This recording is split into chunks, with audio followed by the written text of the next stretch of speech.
শুভ সকাল। আশা করছি তোমরাও সবাই অনেক ভালো আছো, সুস্থ আছো। আরেকটা নতুন ভিডিওর সাথে কিন্তু তোমাদের সামনে একদম হাজির হয়ে গিয়েছি।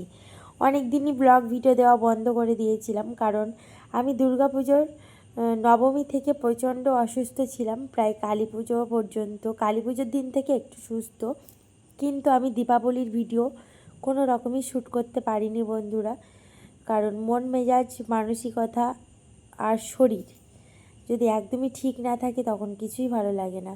তো সকাল সকাল এখন কিন্তু লুচি বানাচ্ছি, কেন জানো তো?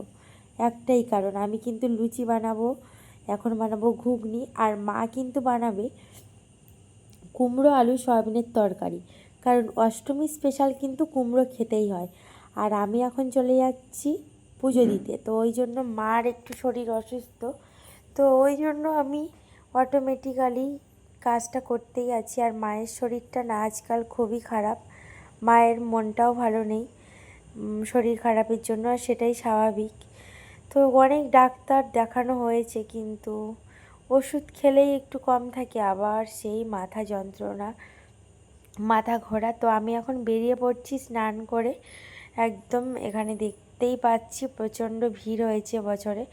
আমি তো ছাতা নিয়ে আসিনি, আর আজকে প্রচণ্ড রৌদ্র, তো বাইরে আবার প্যান্ডেল করেই দেওয়া হয়েছে।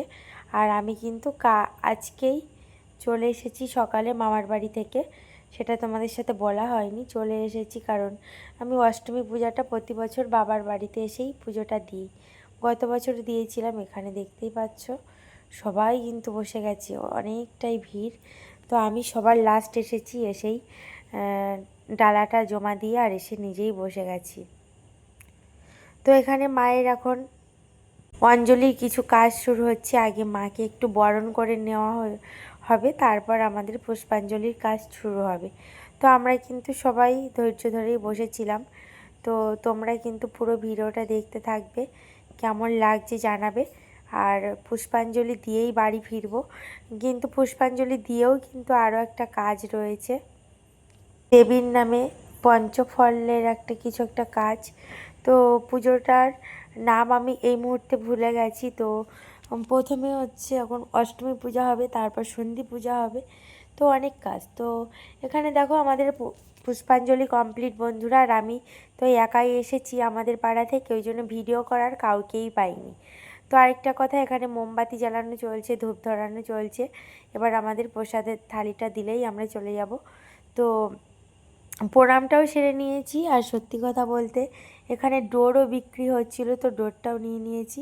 তারপর সন্ধ্যাবেলা চলে এসেছি অষ্টমী পূজার আরতি দেখতে। আমি আছি, আমার মা রয়েছেন, বাবা রয়েছেন, আমার মেয়েও রয়েছে, আমরা চারজন। তো এখানে এখন শুরু হবে আরতি, তো তোমরা পুরো ভিডিওটা দেখতে থাকবে। আর আরেকটা কথা, মন্দিরের বাইরে থেকে তোমাদের কেমন লাগছে সেটাও কিন্তু জানিও। আমাদের গ্রামে, আমার বাপের বাড়ির গ্রামে কিন্তু বেস্ট পুজো আমাদের বালিবাজার কমিটি। এটা হচ্ছে বালিবাজারের একটা মন্দির, দুর্গা মন্দির। এটা আমি ছোট্ট থেকেই দেখে আসছি, এখানে পুজো হয়, কিন্তু মন্দিরটা রিসেন্ট বানানো হয়েছে, 2 বছর হচ্ছে এটা নিয়ে। আর মন্দিরের উপরে কিন্তু শিব ঠাকুরের যে লিঙ্গটা রয়েছে সেটা কিন্তু অমায়িক। এখানেই কিন্তু শ্রাবণ মাসে আমি বাবা শিবের মাথায় জল ঢালতে এসেছিলাম উপরের তলাতে, খুব সুন্দর। তোমরা যারা যারা এসেছো তারা তো খুব জানোই কত সুন্দর, আর যারা আসোনি তারা কিন্তু খুব মিস করছো, তারাও কিন্তু চলে এসো আমার অ্যাড্রেস ধরে।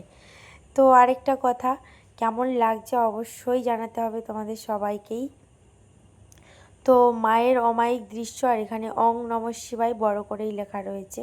আমার মেয়ে কিন্তু এখানে সাজুগুজু করেই দাঁড়িয়েছিল। তো এখন হবে হচ্ছে মায়ের আরতি পর্ব, তো তোমরাও কিন্তু আরতির কিছুটা দেখতে থাকো। তো তোমাদের কে কে আজকের পুষ্পাঞ্জলি দিয়েছো অবশ্যই কিন্তু কমেন্ট বক্সে জানিও। আর আমি তো আজকে সারাদিনই ওই যে লুচি খেয়েই রয়েছি। অষ্টমী পূজা করে নাকি কোনো ভাত খেতে নেই, ভাত ভোগ বা চালের কোনো জিনিস খেতে নেই। আমি ওই জন্য লুচি ঘুগনি খেয়েই ছিলাম। রাতে কী খাবো সেটা এখন মেলাটা আগে ঘুরি, তারপর তো না হয় ভাবাই যাবে, তাই না? তো তোমরা পুরো পর্বটা দেখতে থাকো, আশা করছি তোমাদের ভালোই লাগবে।